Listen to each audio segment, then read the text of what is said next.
The Sokoto state government says it is committed to ensuring the vaccination of children against measles and calls on traditional rulers to support the campaign. The wife of the state governor, Hajia Fatima Ahmad Aliyu, calls on parents and caregivers to ensure the support of the measles and rubella vaccination for their children. Local government areas in Sokoto state urge to support Islamic and Quranic schools and their domains. A lovely evening and thank you for joining us tonight. Today is Wednesday, 16th of July 2025, which is equivalent to 21st of Muharram, 1447 after the Hijrah of the Prophet, peace be upon him. I am Rahma Haruna Berniwa. Rahma Haruna Berniwa.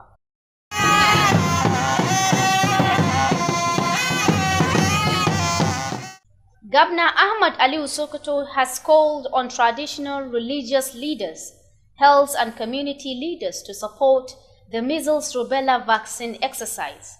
Governor Ahmad Aliyu Sokoto made the call at the flag of the sensitization campaign on measles rubella vaccine and the state held at Banquet Hall, Presidential Lodge, Sokoto.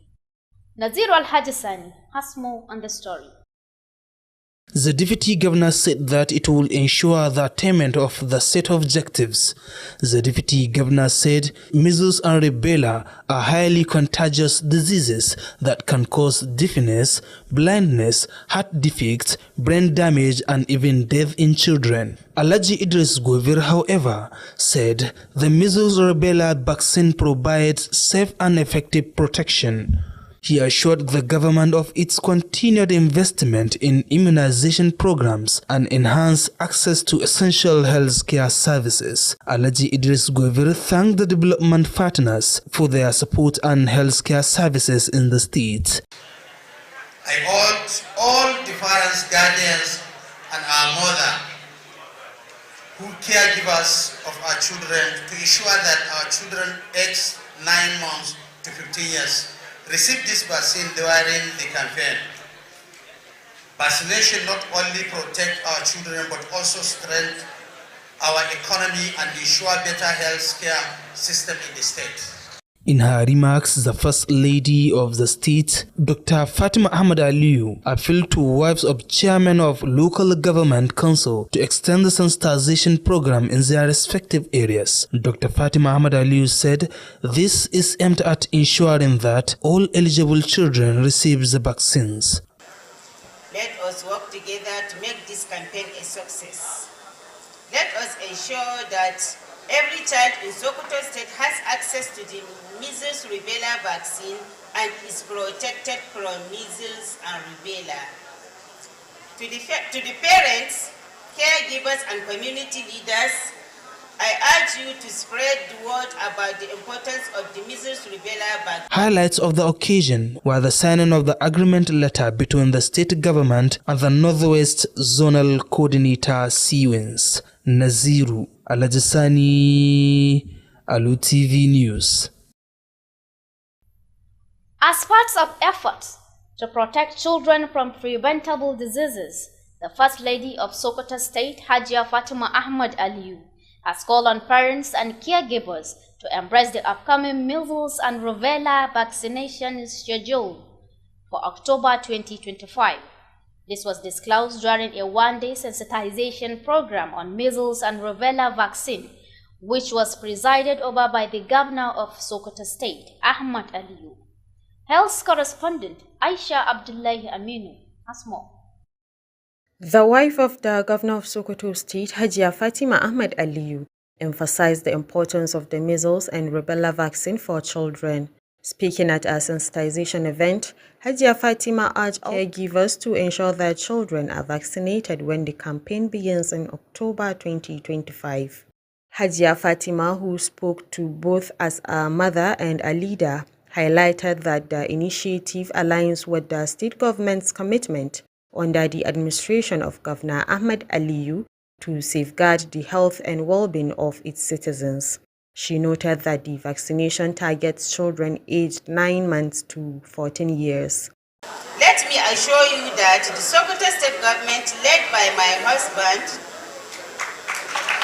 is deeply committed to the success of this campaign.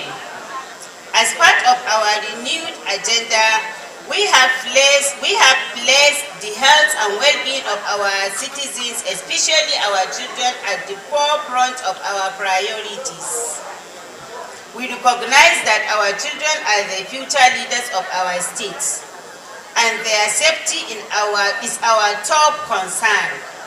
To this end, we have ensured that the relevant authorities have implemented stringent measures to guarantee the safe administration of the vaccine and provide our children with the best possible care.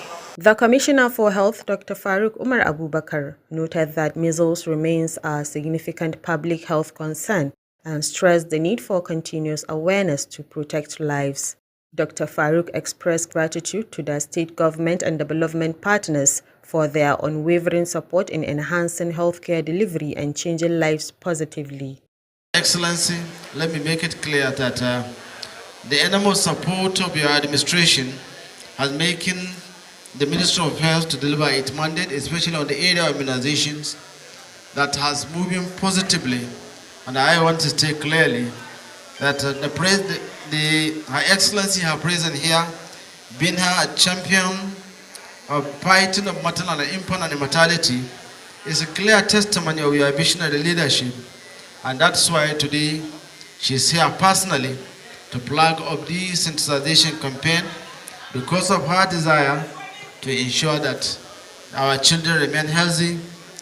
In his address, the Northwest Zonal Coordinator, Dr. Kabir Mustafa, described immunization as a crucial intervention in public health.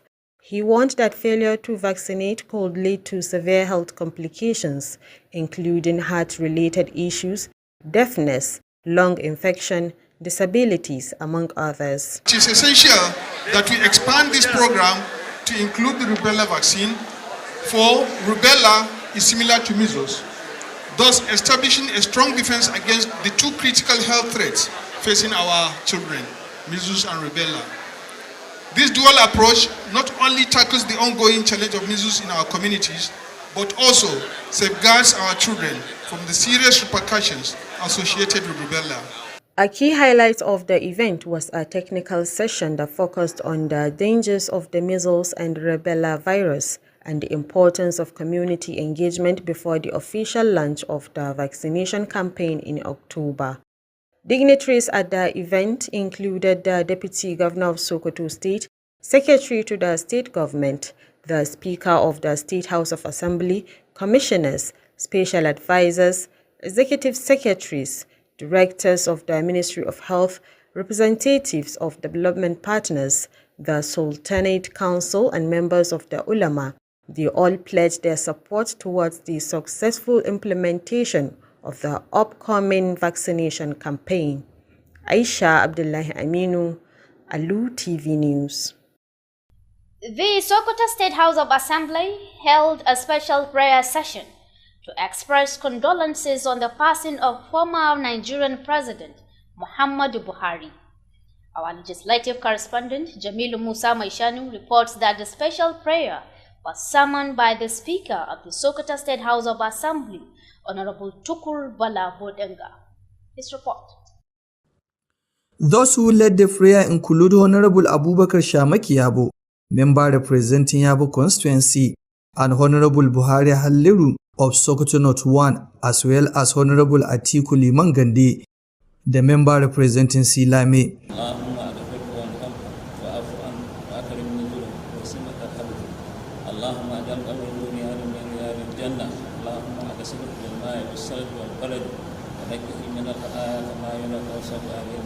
صلى الله سيدنا محمد صلاة تنجينا بها من جميع الأهوال والآفات وتقدر بها من جميع الحاجات وتطهرنا بها من جميع السيئات وترفعنا بها عندك على درجات وتبلغنا بها أقصى الغايات من جميع الخيرات في الحياة وبعد الممات.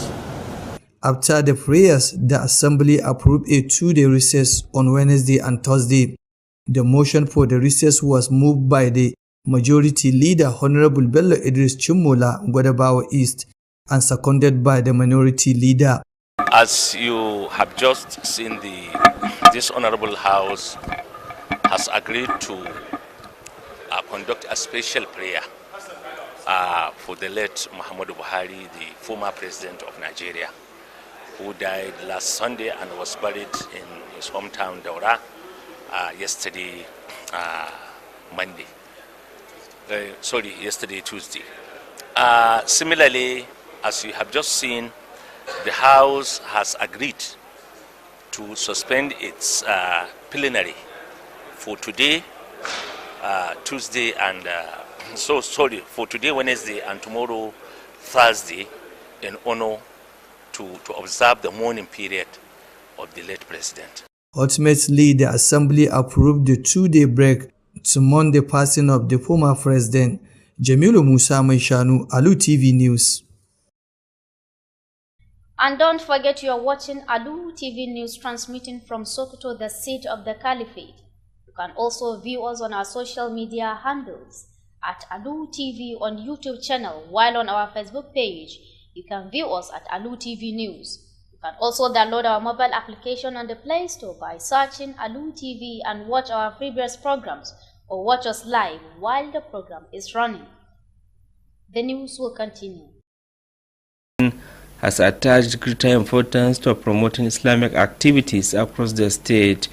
This, he noted, can be seen by the introduction of monthly stipend to chief imams, their deputies and muazzims, in addition to the total renovation of several Jumu'at mosques across the state. Earlier, the headmaster of the school, Abdullah Usman Liman, said the school was established over a decade ago and has been imparting sound education to pupils since then. Malan Abdullah Usman therefore called on wealthy individuals in the area to assist the school as it is facing challenges of dilapidation. Speaking, Councillor representing Tudun Wadabi in Sokoto South Balabali, who represent the chairman of the area, Malan Ya'u Muhammad Lalla, spoke on the effort of the present administration of Dr. Ahmad Aliyu towards promoting religious activities across the Sokoto state. Speaking, the district head of Gagi, Alaji Sana Umar Jabi, called on wealthy individuals in the area to give their own contribution towards expanding the school.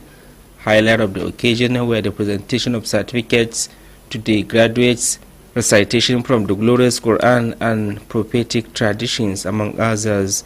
Aminu Alusen Amanawa reporting for Alu TV News.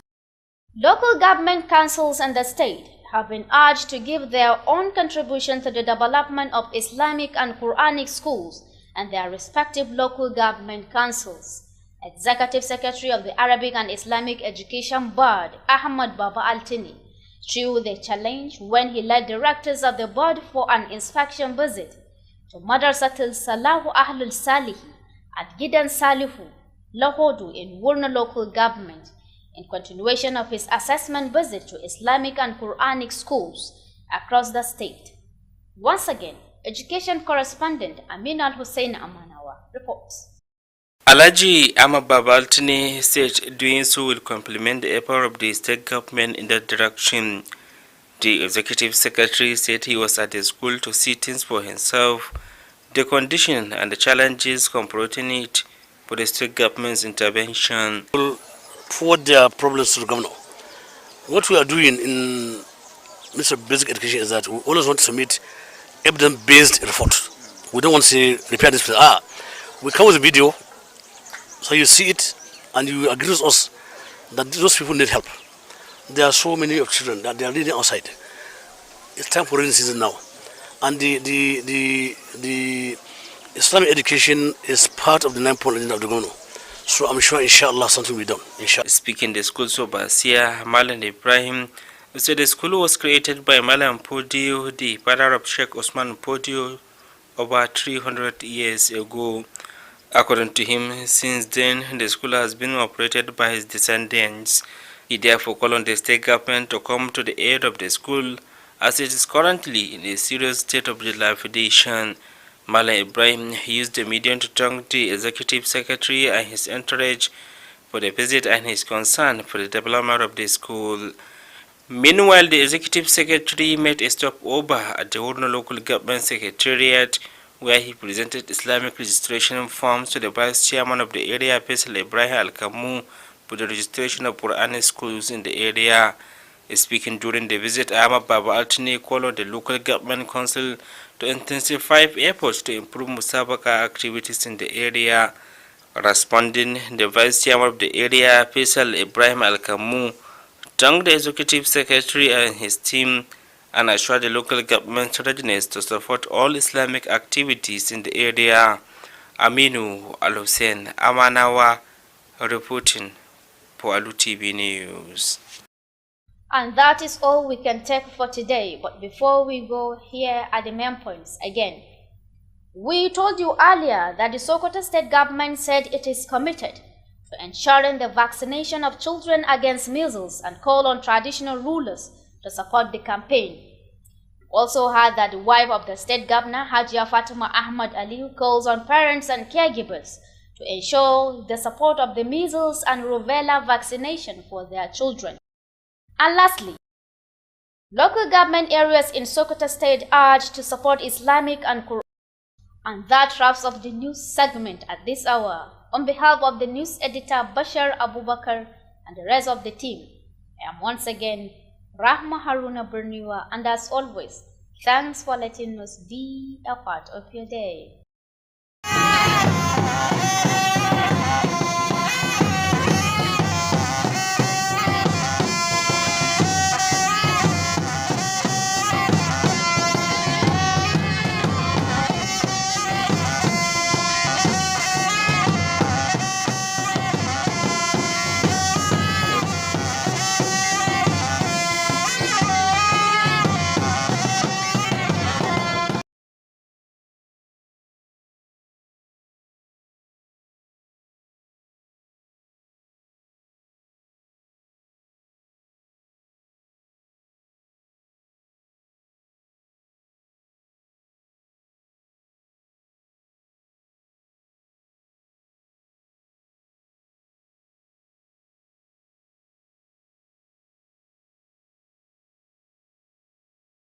Gwamnatin jihar Sokoto ta bayyana ƙudurinta na yi wa yara allurar cutar ɗan sankarau. Ta yi kira ga sarakuna da su ba da goyon baya akan wannan shirin. Uwar gidan gwamnan jihar Sokoto Hajiya Fatima Ahmad Aliyu ta yi kira ga iyaye da kuma masu kula da yara da su tabbatar da cewa sun bayar da goyon baya wajen shirin nan na yi wa yara allurar. An yi kira ga shugabannin ƙananan hukumomi da ke faɗin jihar nan da su bayar da tasu gudunmuwa wajen ci gaban makarantun nan allo da ke yankunansu.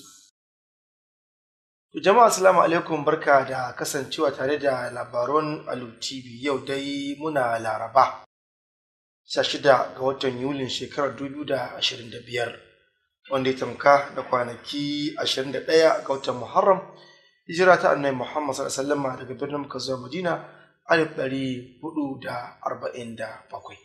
Sunana Abubakar Tauba, wakilin labaran B2B.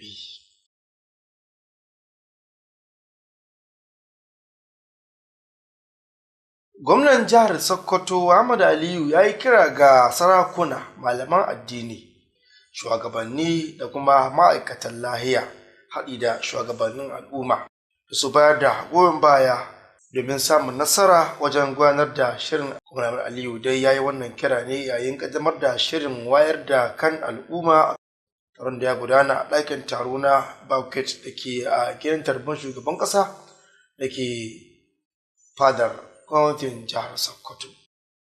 Gwamnan Aliyu dai ya yi wannan kira ne a yin kaddamar da wayar da kan al'umma akan allurar cutar ɗan sankarau, taron da ya gudana a ɗakin taro na banquet da ke a gidan tarbon shugaban ƙasa na gwamnatin jihar Sokoto.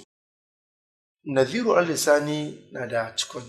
Mataimakin gwamnan ya ce cutar ƙyanda cuta ce wadda akan iya kamuwa da ita, wadda ke haifar da cutar makauta, ciwon zuciya, lalacewar ƙwaƙwalwa da ma rasa rayuka a tsakanin ƙananan yara. Alhaji Idris Muhammad Gobir ya bayyana cewa wannan cutar an tanadi magunguna masu tasiri wurin kawar da ita. Kazalika ya bayar da tabbacin cewa gwamnatin jihar Sokoto na ci gaba da iya ƙoƙarinta wurin yin allurorin kariya da ma inganta sha'anin lafiya a faɗin jihar. Idris Muhammad Gobir ya yi godiya ga waɗanda suka kawo wannan shiri domin samar da ingantaccen kiwon lafiya a cikin jihar. Na kira ga uwayenmu mata da waɗanda ke kula da yara musamman da su ta tsaye su amshi wannan allura ta kowane fanni, domin wannan allura za ta sa kowane jiha, kowane lungu a cikin jihar nan don a yi malaman kuma kyauta ne. Ana ta ɓangaren matar gwamnan jihar Sokoto Dr. Fatima Ahmad Aliyu ta yi kira ga matan shugabannin ƙananan hukumomi da su tabbatar da wannan shiri ya isa a dukkanin yankunansu. Hajiya Fatima ta ce wannan shiri na da matukar amfani, inda ake kokarin tabbatar da cewa kowane yaro da ya cancanta an sa shi a cikin wannan shiri. Ina mai baku tabbacin cewa jihar Sokoto a ƙarƙashin jagorancin mai gidana mai girma gwamnan jihar Sokoto za ta samu nasarar gudanar da wannan shiri, kasancewa wannan shiri yana ɗaya daga cikin ƙudurorin wannan jiha, inda lafiya ta kasance ta biyu a cikin ƙudurori guda 9 na mai girma gwamna. Mun sanya tafiyar lafiyar al'ummarmu da jin daɗinsu a gaba daga cikin ƙudurori guda 9 saboda irin muhimmancin da suke da shi ga jama'anmu. Abubuwan da aka gudanar a wurin taron dai sun hada da rattaba hannu akan yarjejeniya tsakanin gwamnatin jihar Sokoto da kuma jami'in shirin na yankin arewa maso yammacin Najeriya. Naziru Alhaji Sani, labaran Alu TV. A wani mataki na ƙoƙarin ganin cewa ta kare ƙarin yara daga kamuwa daga cutar, uwar gidan gwamnan jihar Sokoto Hajiya Fatima Ahmad Aliyu ta yi kira ga iyayen yara da kuma masu kula da yara su bayar da goyon baya wajen yi wa yaransu allurar cutar ɗan sankarau, wanda za a yi a watan Oktoban wannan shekara ta 2025. Ta dai bayyana wannan kiran ne a yan taron wayar da kan al'umma akan cutar ƙyanda, a yan taron wayar da kai na kwana ɗaya da gwamnatin jihar Sokoto ta shirya. Wakiliyarmu ta fannin kiwon lafiya Aishatu Abdullahi Aminu da cikin wannan rahoto.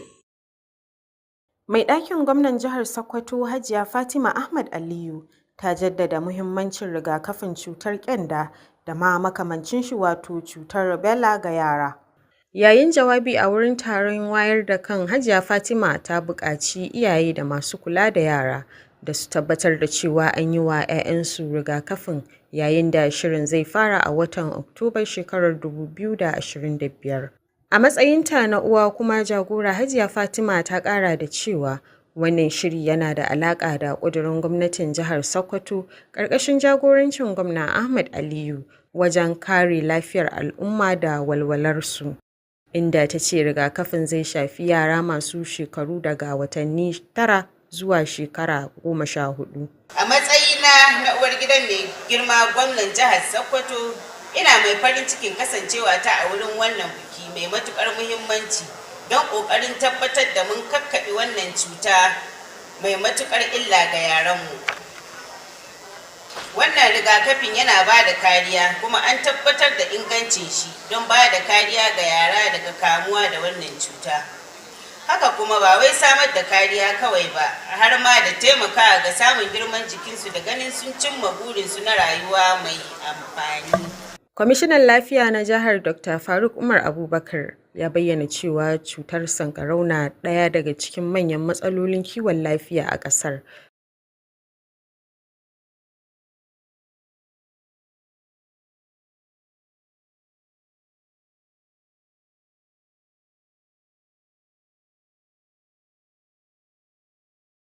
Da kuma kawo sauyi mai ma'ana ga rayuwar al'umma.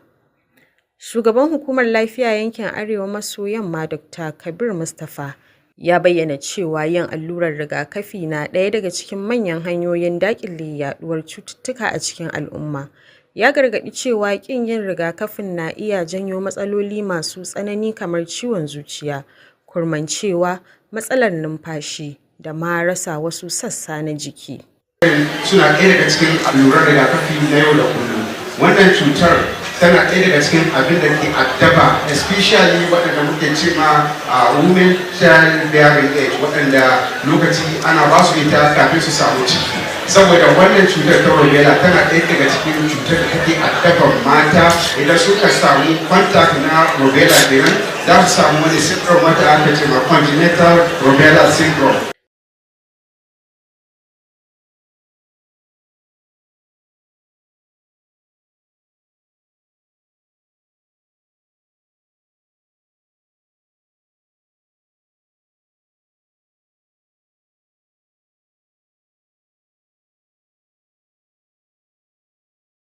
Taron ya samu halartar mataimakin gwamnan jihar, sakataren gwamnatin jiha, kakakin majalisar dokoki na jiha, kwamishinoni, masu ba da shawara na musamman, manyan sakatarori, daraktoci daga ma'aikatar lafiya, wakilan ƙungiyoyin ci gaba, wakilan majalisar sarakunan gargajiya da kuma malaman addini. Dukkaninsu sun bayyana goyon bayansu ga nasarar gudanar da shirin rigakafin da ke tafi. Aisha Abdullahi Aminu, labaran Alu Tv. Kuma zauren majalisar dokokin jihar Sokoto ya gudanar da addu'o'i na musamman domin nuna alhini da kuma ta'aziyya akan rasuwar tsohon shugaban ƙasa Muhammadu Buhari.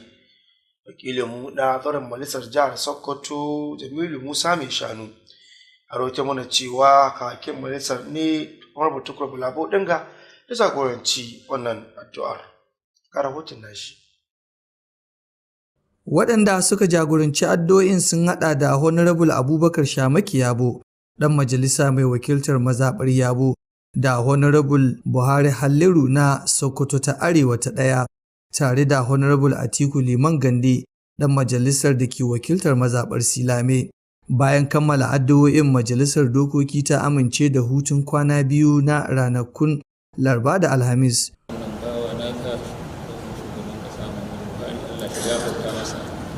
Shahi masa kurakuransa, ayyukansa na alheri Allah ka sa a cikin mizanin shi, Allah kuskure Allah ka yafe mishi, gafarta mishi. Allah don kursiyinka, don al'arshinka, don lawar mafuzunka, mun yi tawassuli da sunayen naka kyawawa, sadaka ka maɗaukaka. Allah kai ka ce a roƙe ka wanga bawa naka, Allah kai ka sa abubuwan da aka tani kuskure, Allah kai mai afuwa ya rabbil alamin, Allah ka yafe mai zunubai ne wanda aka taka da gangan ya Allah, da wanda aka aikata bisa ga tilasta Allah ka yafe mishi. Jama'a musulmi waɗanda ba su da lafiya Allah ka san su ka ba su lafiya, waɗanda da lafiya ka ƙara musu lafiya. Allah ka taimaki addinin musulunci da masu taimako addinin musulmi. Allah ka ɗauki musulunci da musulmi da kaskantar da kafirci da kafirai. Allah ka ba mu lafiya da zama lafiya da gama lafiya. Ubangiji Allah ka karɓi ibadojin mu. Wannan ƙudurin na bayar da hutun ya samu gabatarwa ne daga shugaban masu rinjaye Honorable Bello Idris Cimmola daga Gwadabawa ta Gabas, kuma shugaban marasa rinjaye ne ya mara masa baya.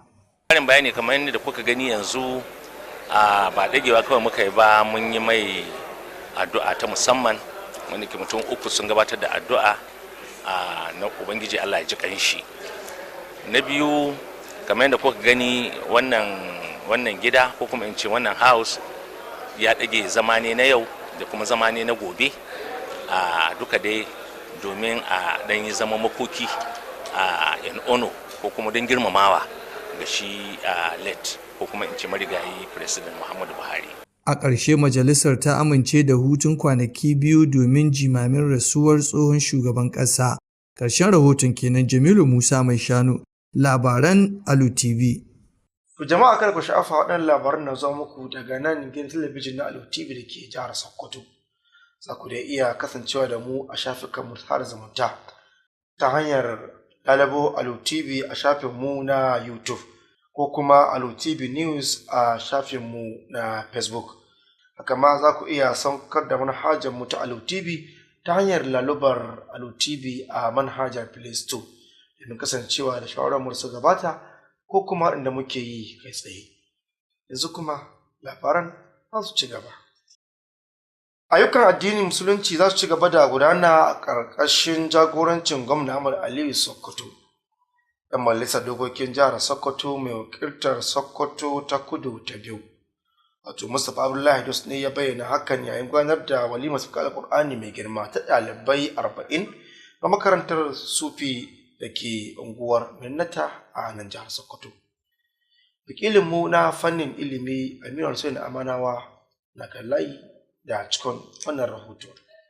Alhaji Mustapha Abdullahi ya bayyana cewa tun lokacin kafar gwamnatin gwamna Ahmad Aliyu take kokari na fitowa da shirarar da ke da manufar tallafawa lamuran addinin musulunci a jihar Sokoto.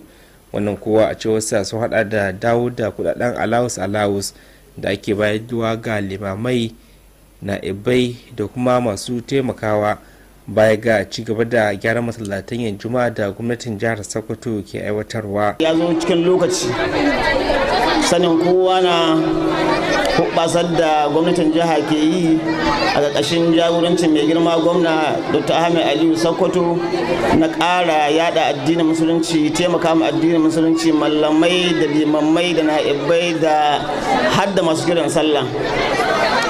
Tun da farko da yake magantawa shugaban makarantar Abdullahi Usman Liman ya bayyana cewa tun lokacin da aka kafa makarantar tana ci gaba da samar da ingantaccen ilimi a tsakanin yara. A da haka Malam Abdullahi Usman ya bayyana bukatar da ke akwai ga masu hannu da shuni musamman da ke yankin na su tallafa domin kawo ƙarshen kalubalen da makarantar ke fuskanta. Tun da farko da yake magantawa shugaban karamar hukumar mulkin Sokoto ta Kudu Malam Ya'u Muhammad Danda, wanda kansilan tudun wadabi Malam Balabal ya wakilta, ya bayyana cewa gwamnatin jiha yana kokari na ganin ta tallafa wa lamuran addinin musulunci. A da haka ne mai sha alwashin ci gaba da tallafawa ta ƙashin kai da ganin cewa makarantar ta gudanar da aikanta inda ya dace. Ko da yaushe shi dai shugaban karamar hukumar mulki bai da wani abu wanda hi mai gaba in ba wanda abin da hi taimaka ma addinin musulunci ba. Shina yi babu dare babu rana, ko yaushe shina yi bakin kokarin shi. Da yake magantawa sarkin yakin gagi Alhaji Sani Umar Jabi ya bayyana bukatar da ke akwai ga masu hannu da shuni da su ba da tasu gudunmuwa domin faɗaɗa makarantar. Point agenda gehen addini ya yi aiki, to muna son aikin nan makarantar Ardo ta more shi. Makarantar Liman, to makarantar Ardo ko makarantar. A wajen walimar dai an gabatar da takardun kammala karatu da ma karatun Alkur'ani mai girma da kuma hadisan Annabi Muhammad sallallahu alaihi wasallam. Aminu Alusen, Amanawa, labarin Alu TV. An yi kira ga shugabannin ƙananan hukumomin jihar Sokoto da su bayar da su gudunmuwa wajen haɓaka makarantun nan allo da ke yankunansu.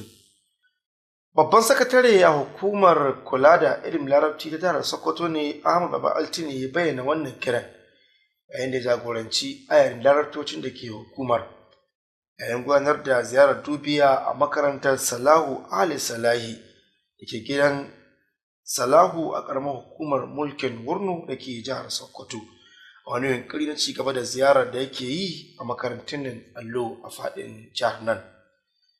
Wakilinmu a fannin ilimi wato Aminu Hussein Amanawa na dauke da wannan rahoton.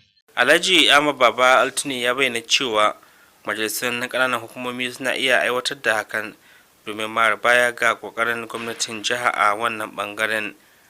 A cewar sakataren zartaswa sun je a makarantar ne domin ganewa irin sa halin da makarantar ke ciki da ma kalubalen da take fuskanta domin duba yiwuwar ganin gwamnati ta shigo domin kama ta dauki. Dama mukan je magana da ido ne, ba ma so mu kai magana labari mai hujja, evidence based.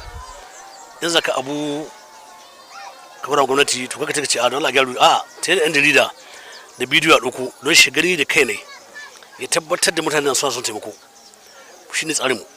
Mun je tunan bulus a gada wancan sati yau ga a wannan local government gidan Salihu, kuma duk mai kallon talabijin zai da mu cewa wurin na son taimako, kuma ga yawan yara. Kuma da yake magantawa mai sanya ido kan makarantar Malam Ibrahim ya bani cewa wato Malam Podio mahaifi ga Sheikh Usman Podio ne ya samar da makarantar fiye da shekaru 300 da suka gabata. A cewar sa tun a wannan lokacin jikoki da magaisa ke ci gaba da tafiyar da makarantar, inda mai bayyana bukatar da ke akwai na kaiwa makarantar dauki domin ganin cewa ta fita daga cikin wannan halin. Gwamnati muna bukatar ta dai gina muna makaranta, sannan kuma a taimaka mana da shehudu. Yanzu ka gane su duka su suke. Lokacin da mun ka gina waga makaranta sai kasance mun kai aiki na ɗalibta, an kai wanga aji biyu. Muna nan muna karatu sai mun ka gaurin bai isa sai mun ka koma can mun kai aji biyu a cikin haka dai muka karatu yanzu ka gane su amma yanzu a ƙasa suke duk gaba ɗaya. A halin da ake ciki kuma sakataren zartaswan hukumar kula da harshen larabcin da ilimin addinin musulunci ya kai ziyara a sakatariyar karamar hukumar mulkin Wurno domin gabatar da takardu na registration na makarantun na allo ga mataimakin shugaban karamar hukumar Faisal Ibrahim Alkammu domin ganin cewa makarantun yankin sun kasance masu rajista da ke magantawa. Yayin ziyarar Alhaji Ahmad Baba Altine ya buƙaci majalisun ƙananan hukumomi da cewa su mara baya musamman na farfaɗo da sha'anin musabaka a yankunan su. Da yake mai da jawabi mataimakin shugaban karamar hukumar mulkin ta Wurno Faisal Ibrahim Alkammu ya godewa sakataren zattaswan tare da ayarin nasa tare ma da baya su tabbaci na goyon baya domin ci gaba da gudanar da lamuran addinin musulunci a wannan yankin. Ƙarshen rahoton kenan. Aminu Alusin Amanawa, labarun Alu Tv. To duka iyakacin abin da sawa kenan a labaranmu na wannan lokaci. Sai dai kan sallama da ku ga tushen neman ganin su. Tun da farko dai mun bayyana muku cewa gwamnatin jihar Sokoto ta bayyana ƙudurinta na yi wa yara allurar cutar ɗan sankarau, inda ta yi kira ga sarakuna da su bayar da goyon bayansu domin ci gaban wannan shiri. Hakan ma kun cewa uwar gidan gwamnan jihar Sokoto Hajiya Fatima Ahmad Aliyu ta yi kira ga iyayen yara da kuma masu kula da yara da su bayar da goyon baya wajen shirin nan na yi wa yara allurar. Da ƙarshe kuma kun cewa an yi kira ga shugabannin ƙananan hukumomi da ke jihar Sokoto da su tallafa wajen ci gaban makarantun ne allo da ke yankunan su. Duka labaran kenan a wannan lokaci a madadin editan da ya nemar tacin labaran a cikin harshen turanci wato Bashar Abubakar, ni Abubakar Toba na fassara na karanto nake cewa sai an jima.